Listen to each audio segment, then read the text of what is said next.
everybody? It's Mike here, and as I told you on the site, I do have some breaking news, so let's just get into it. And we're going to start off with NXT because I'm covering NXT and Lucha Underground because I just finished watching both of those. Been a little busy, but hey, I got to it. But in breaking news for NXT, Hideo Itami has returned at the West Haven NXT live show. So Hideo Itami is back, which is amazing because he's been gone for damn near a year. I mean, he might have even hit a year being gone. Honestly, I should have done a little research before this, but I forget what his injury was. But he did go out with an injury, and he's been gone for an extended period of time, and now he's back, which is great. Then maybe we can see Kenta versus Shinsuke. That would be Hideo Itami versus Shinsuke Nakamura, but either way, it'd be awesome to see in WWE.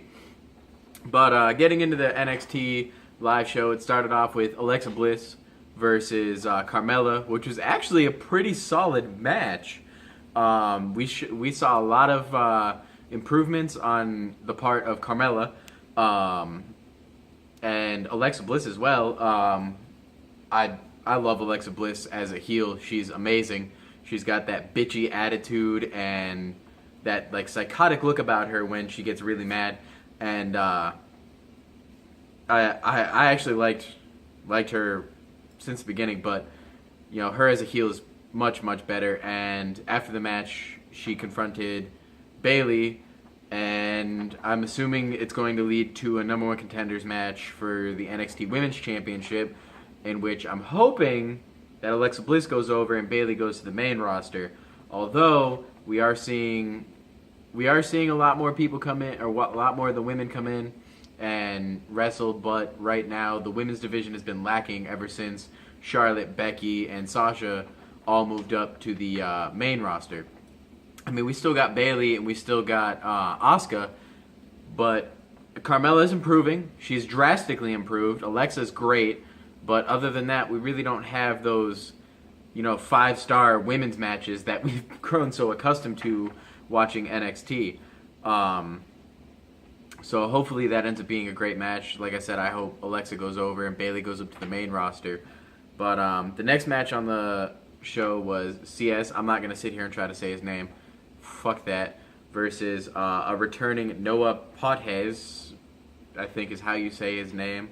It was a pretty good match. We got to see a little bit more of what CS can do aside from what we saw with Ty Dillinger. Unfortunately for Ty Dillinger, for CS, a lot of us love Ty Dillinger, so he couldn't really get over on those two matches.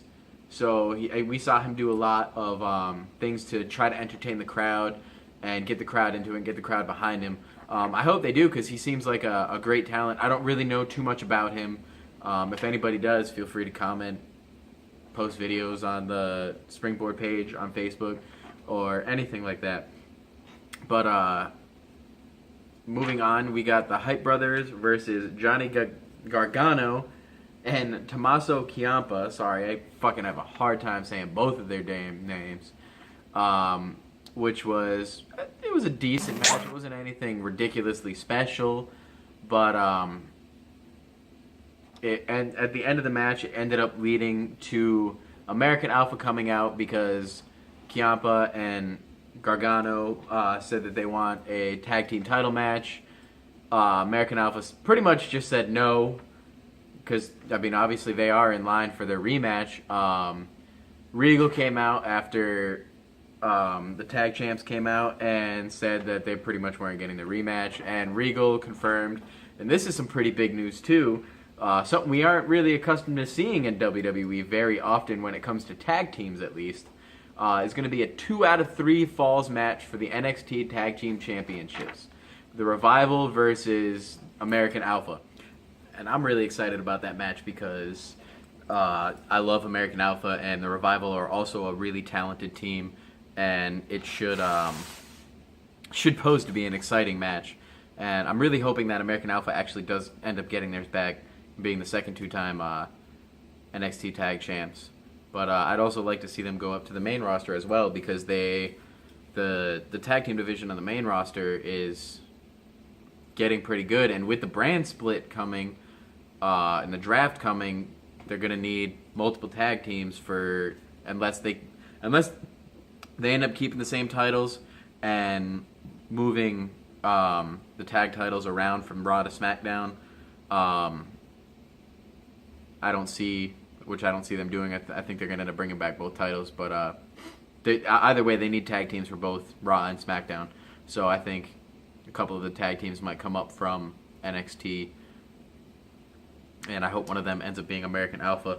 But that really concludes NXT. Moving on to Lucha Underground, we'll cover Ultima Lucha first. Ultima Lucha is last season. Ultima Lucha ended up consisting of 2 weeks, where the first episode was an hour long, I think it was, and then the final episode of season 1 ended up being 2 hours long. This year, it's going to be 3 weeks long, and it's going to consist of 3 one-hour episodes. But all the matches, because it starts next week, are finalized. They did just finalize a couple of them. We all really pretty much knew about them because they're pre-recorded. But all the matches are finalized, and they go as follows. And this one is they announced on Wednesday would be kicking off Ultima Lucha. It's Cage versus Texan versus Son of Havoc versus the Mech in a 4 of unique opportunity match. There really wasn't much given by Dari Cuerto in regards to what that unique opportunity is, but either way, it's going to be an exciting match, and I look forward to finding out next week what the unique opportunity is, because he's saying that it's going to be the biggest opportunity he's ever given anybody. And it should pose for an interesting match because they're all very talented. Actually, all of Ultima Lucha is going to be amazing. Because even just this last match leading up to Ultima Lucha, or last show leading up to Ultima Lucha, was absolutely amazing. We had 3 solid matches and some cool vignettes in between.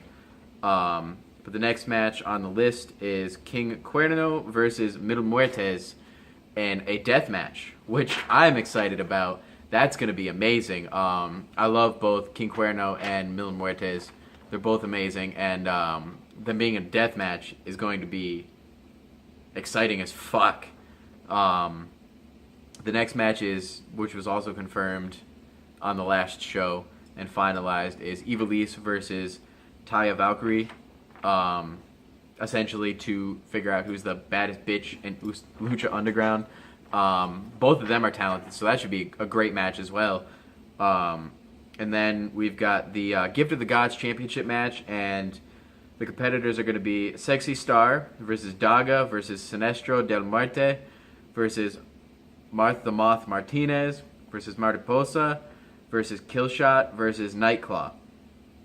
That should be actually pretty fun. And that's another thing I like, that Lucha Underground allows the women to wrestle the men. Because they're just as good and just as talented, have the same training. So I don't really see why not.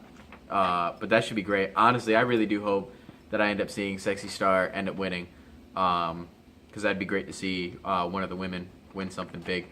Then you got El Dragon Azteca versus Black Lotus.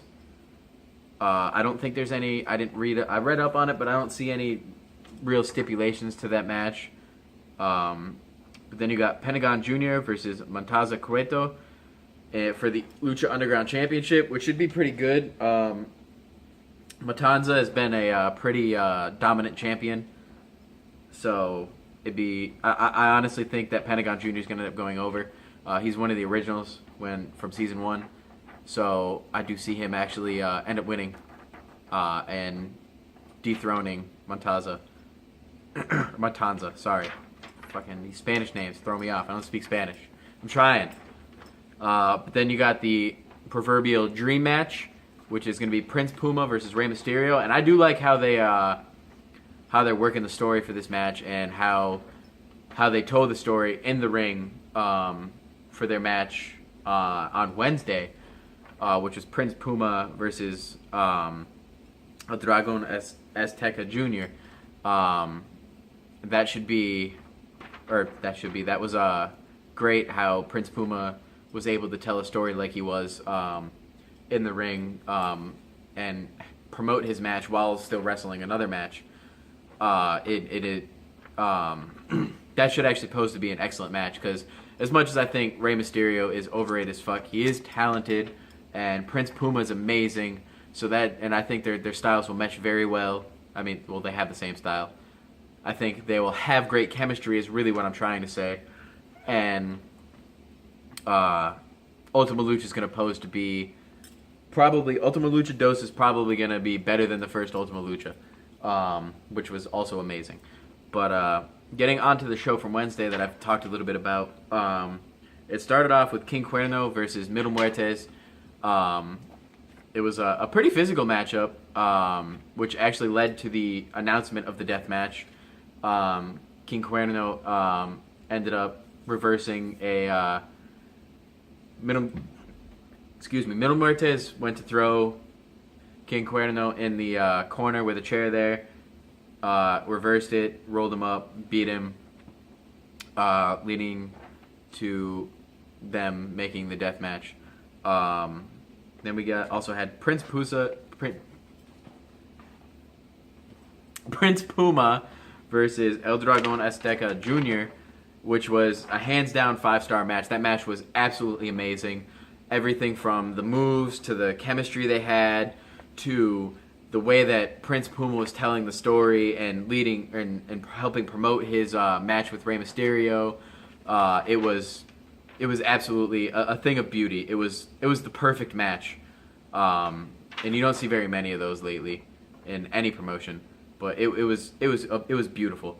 We had the final match, which was Johnny Mundo versus Phoenix, which was essentially to lead up to their match at Ultima Lucha. Well, not their match, but the Trios Championship at Ultima Lucha, which is going to be between Drago Phoenix, Aerostar, versus PJ Black, Johnny Mundo, and Jack Evans, which should be an exciting match in itself, because you got mostly all the originals from the very beginning of Season 1 in Johnny Mundo, Drago, and Phoenix, because they appeared on like the first and second episodes of Lucha Underground, and they're all great talents, and it should pose to be an excellent match.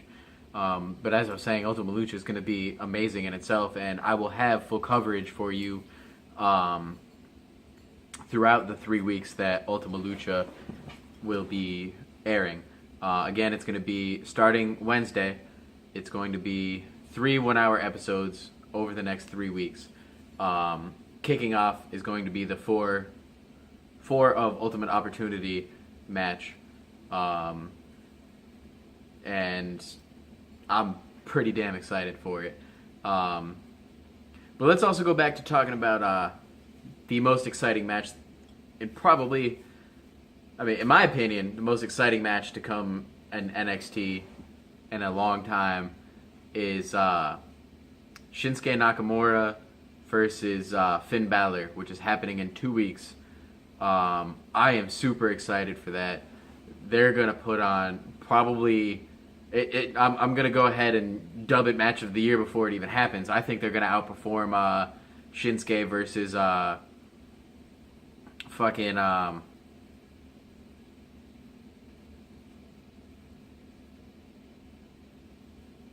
think they're going to outperform Shinsuke versus Sami Zayn. I think it's going to be just like Prince Puma and El Dragon Azteca Jr. They're gonna put on a perfect match. It's gonna be excellent, and I'm really glad that it's happening. And I do think that Shinsuke is gonna go over, and Finn Balor is finally gonna be making his much anticipated main roster debut. Now, whether he ends up on Raw or SmackDown, I don't know.